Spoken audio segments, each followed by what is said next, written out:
South ఇండియాలోనే biggest sorry store మన Varahi silks మన విజయవాడ ఎంజీ రోడ్లో ప్రారంభం. మన పెట్టుబడి మన పిల్లల భవిష్యత్తు కోసమే కదా, అందుకే సరైన స్థలం ఎంచుకోవాలి. మీ పెట్టుబడికి నమ్మకమైన వేదిక శ్రీ వాసవి ప్రాజెక్ట్స్. ఓం అస్మద్గురుభ్యో నమః. శ్రీమతే రామానుజాయ నమః. శ్రీకృష్ణ పరబ్రహ్మణే నమః. జై శ్రీమన్నారాయణ, జై శ్రీకృష్ణ, జై జై శ్రీకృష్ణ. ఈరోజు ధనుర్మాసంలో రెండవ పాసురాన్ని అనుసంధానం చేసుకుందాం. ఓం శ్రీ గోదారంగనాథాభ్యాం నమః.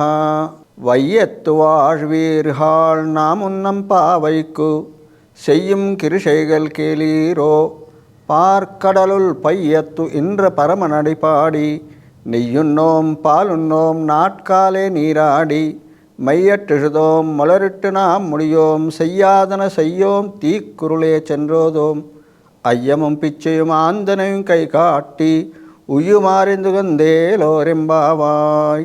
ఓం శ్రీ గోదాదేవ్యే నమః. పాసురం ఇది. ఈరోజు పాసురంలో అమ్మవారు మనకేం ఉపదేశిస్తుందో తెలుసుకుందాం.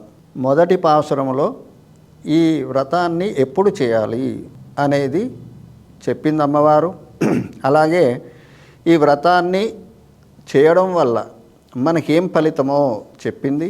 ఎవరి గురించి ఈ వ్రతం చేయాలో చెప్పింది. 3 విషయాలు చెప్పేసింది అమ్మవారు.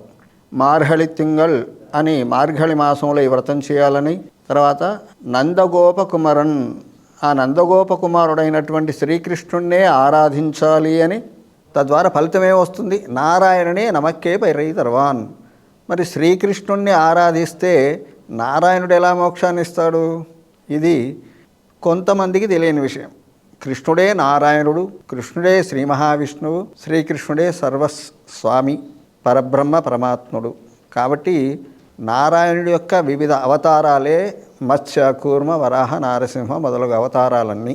ఒక మాటలో చెప్పాలంటే ఈ చరాచర జగత్తంతా కూడా నారాయణ స్వరూపమే. ముందే చెప్పుకున్నాం కదా, దృశ్యతే శ్రూయతేపి వా అంతః బహిశ్చ తత్సర్వం వ్యాప్య నారాయణ అంటుంది శాస్త్రం, ఉపనిషత్తు. అంటే అంతటా సర్వాంతర్యామిగా శ్రీమన్నారాయణుడు ఉన్నాడు అని చెప్తుంది. కాబట్టి ఆ నారాయణుడు యొక్క అవతారమే కృష్ణావతారం, దశావతారాల్లో చేరింది. ఆ శ్రీకృష్ణుణ్ణి ఆరాధిస్తే నారాయణుడు మనకు పరమైనటువంటి వైకుంఠాన్ని, పరైనటువంటి వాయిద్యాన్ని ఇస్తాడని చెప్పింది. మరి రెండో పాసురంలో ఏం చెప్తుంది? వైయత్వాళ్ వీర్హాళ్ నమున్ నంపావైకు అంటే భూమి యందుండి సుఖించగోరే ఓ జనులారా, ఈ యొక్క వ్రతాన్ని గురించి ఏం చేయాలో చెప్పబడిందో మనం తెలుసుకుందాం అంటూ నియమాలు చెప్తుంది అమ్మవారు రెండో పాసురంలో. అలాగే మనకి భగవంతుడి యొక్క అవతారాలు అంటే భగవంతుడు ఉండే 5 రూపాలు మనకి శాస్త్రంలో చెప్పబడ్డాయి. ఏంది?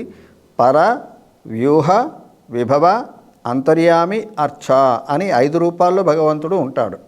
పర అంటే వైకుంఠంలో ఉండేటువంటి భగవంతుడు, ఆయననే పరై తర్వాన్ అని చెప్పింది అమ్మవారు. ఆ పరవాసుదేవుడు మనకి వైకుంఠాన్ని, మోక్షాన్ని ఇస్తాడని. అలాగే ఇప్పుడు రెండో పాసురంలో ఏం చెప్తుంది? మళ్ళీ పార్కడలుల్ పయ్యత్తు ఇంద్ర పరమణి పాడి అంటే పాలకడలిలో శయనించి ఉన్నటువంటి ఆ పద్మనాభుణ్ణి నామాన్ని సంకీర్తన చేద్దాము అని చెప్తుందన్నమాట. అంటే అమ్మవారి దృష్టిలో శ్రీకృష్ణుడు ఆయనే, నారాయణుడు ఆయనే, పరవాసుదేవుడు ఆయనే, ఇక్కడ వ్యూహవాసుదేవుడు అని చెప్పబడతాడు మనకి.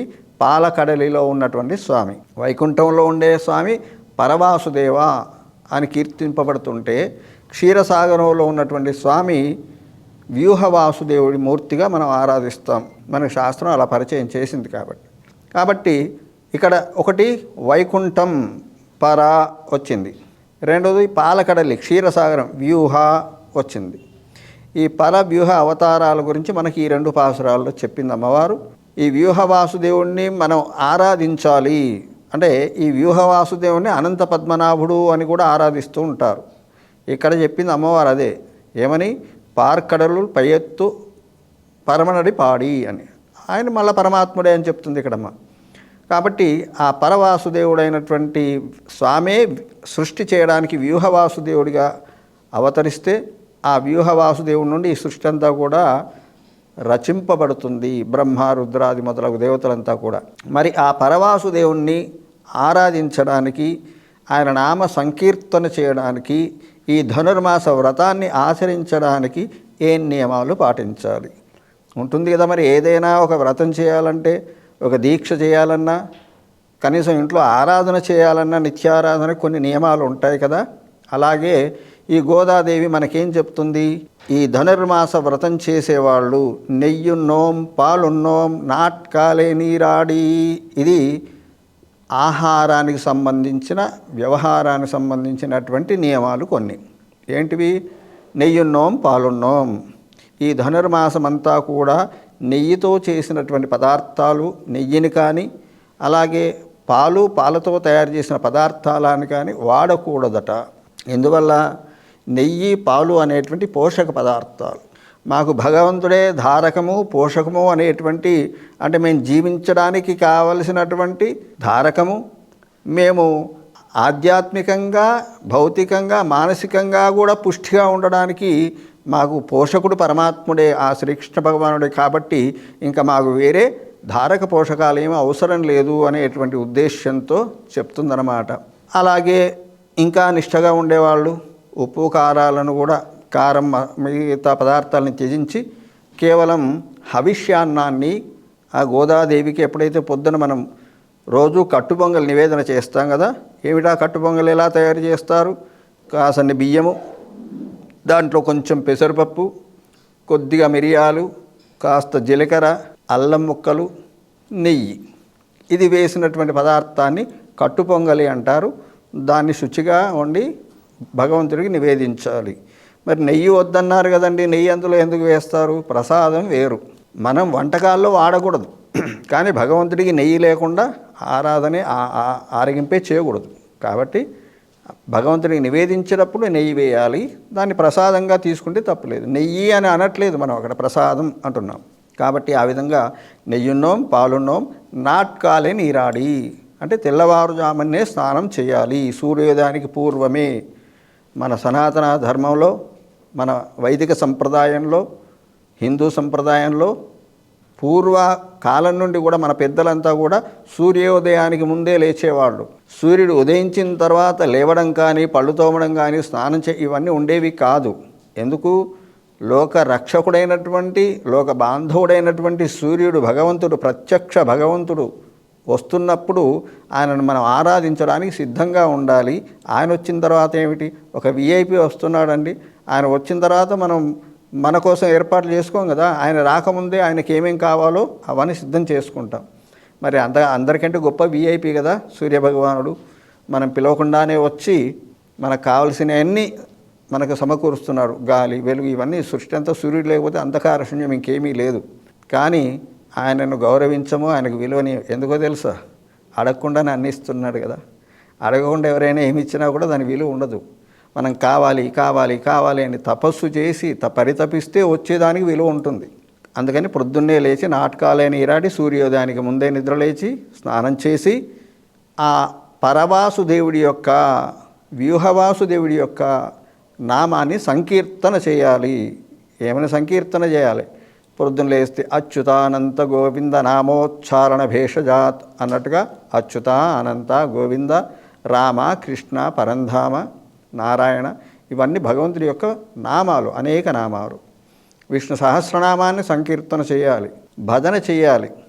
అది వీలైతే మనమొక్కరమే కాకుండా మన దగ్గర ఉన్నటువంటి శ్రీ వైష్ణవ ఆలయంలో, ఆ స్వామి సన్నిధిలో గోష్ఠి, గోదాగోష్ఠి అంటారు. ఈ 30 రోజులు కూడా ఆ భక్తులందరూ కూడా ఒకచోట చేరి తిరుప్పావైన అనుసంధానం చేసి ఆ గోదాదేవిని, ఆ స్వామిని, శ్రీమన్నారాయణుని ఆరాధిస్తారు. ఇది ముఖ్యమైనటువంటి నియమం. సరే, మిగతా కొన్ని విషయాలు అటు ఇటు అయినా ఆహార నియమం చెప్పింది కాబట్టి మనకొక కాయిక తపస్సు చెప్పినట్టే.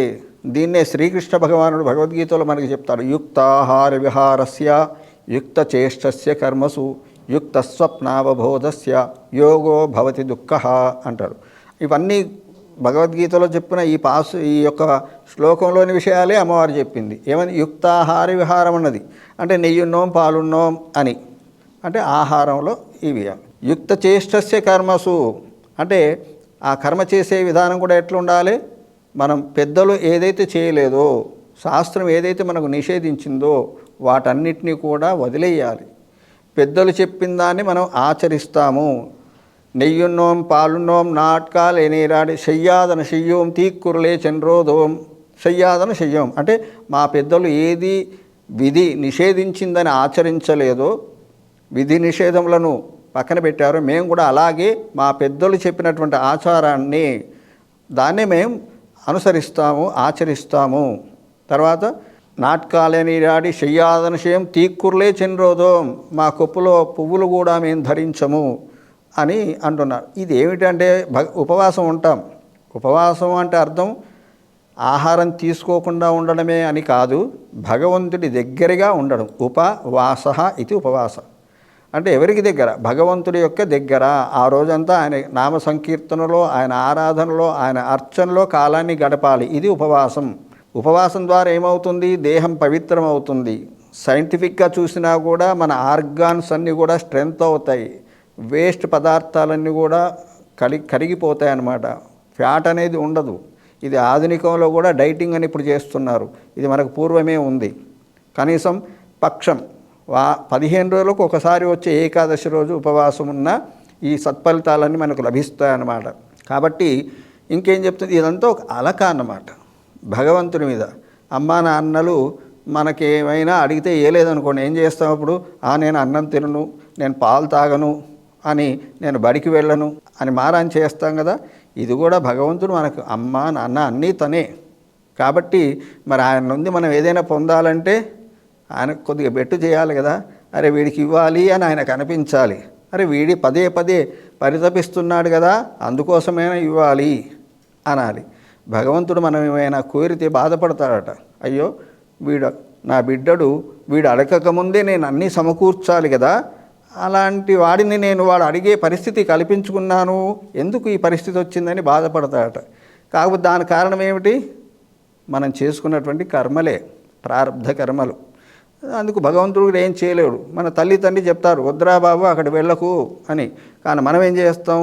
అమ్మా నాన్న మాట లెక్క చేయకుండా వెళ్తాం, దెబ్బలు తింటాము, బాధపడతాం. అప్పుడు తల్లిదండ్రులు ఏం చేస్తారు? వైద్యం చేయించడం తప్ప మన బాధను వాళ్ళు తీర్చుకోలేరు కదా. ఎందుకు? వాళ్ళు చెబుతుంటే వినలేదు, మనం అనుభవిస్తున్నాం. అలాగే భగవంతుడు ఎప్పుడు చెప్పాడు మనకు? గీతాదిషు విదితః అంటే భగవద్గీతాది శాస్త్రాల ద్వారా మనకు చెప్పాడు ఏం చేయాలి, ఏం చేయకూడదు, ఎలా ఉండాలి, ఎలా ఉండకూడదు అన్నీ చెప్పినా కూడా మనకు అవి చదివే అలవాటు లేదు. ఎవరైనా పెద్దలు చెప్తే వినే అలవాటు లేదు. వినం కాబట్టి తెలిసే విధి లేదు, తెలియకపోతే ఆచరించం. కాబట్టి సత్సంగాద్భవ నిస్పృహో అంటుంది శాస్త్రం. సత్సంగాన్ని చేరాలి, దుస్సంగాన్ని వదలాలి. మనం ఎలాంటి వాళ్ళతో సహవాసం చేస్తే అలాంటి బుద్ధులే మనకు వస్తాయి. కాబట్టి గోదాగోష్ఠిగా ఈ 30 రోజులు చెప్పాను, ఇది ఒక వర్క్షాప్ లాంటిది. ఈ 30 రోజులు మనకు కొందరు చెప్తుంటారు, ఒక 60 రోజులు మీరు సంతకాన్ని చేయండి, మీ స్టార్ అవుతుందో కాదో తర్వాత విషయం. కానీ ఒక 30 రోజులు సత్ప్రవర్తనతో, నియమంతో, నిష్ఠతో మనం గడిపినప్పుడు భగవన్నామ సంకీర్తనలో ఒక దీక్షగా ఖచ్చితంగా అది మనకి సంవత్సరం వరకు కనీసం మనలో దృఢంగా ఉంటుంది. ఆ భక్తిని, ఆ శ్రద్ధను అలాగే నిలుపుతుంది. మళ్ళీ సంవత్సరం మళ్ళీ కంటిన్యూ చేస్తాం. ఇలా ధారలాగా సాగిపోతూ ఉంటుందన్నమాట.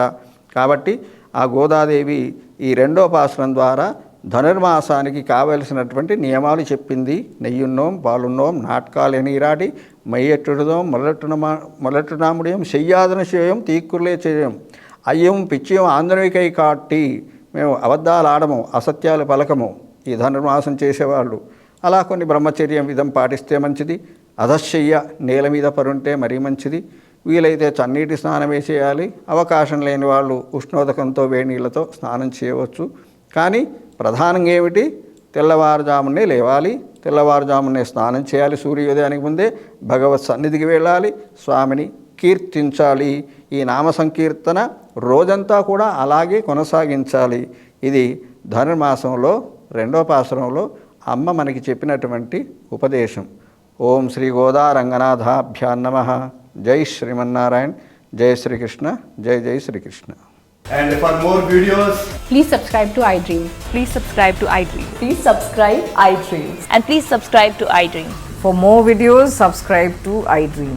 please like, share and subscribe to the channel. Congratulations, iDream. Subscribe to iDream. Subscribe to iDream. So subscribe to iDream Media. iDream కి iDream టీమ్ అందరికి huge congratulations. Please subscribe iDream Media. Please subscribe to iDream. Subscribe iDream. Please subscribe to iDream. iDream అంటే నా కళల ఛానల్ను subscribe చేసుకున్న నోరు తిరుగుతలేదు, మీరైతే గంట గుర్తు కొట్టండి. For more such videos, please subscribe to iDream. Subscribe to iDream. Please subscribe to iDream. Please subscribe iDream Media. Please do subscribe to iDream. Please subscribe to iDream Media. For best entertainment and information, please subscribe iDream. And don't forget to subscribe to iDream.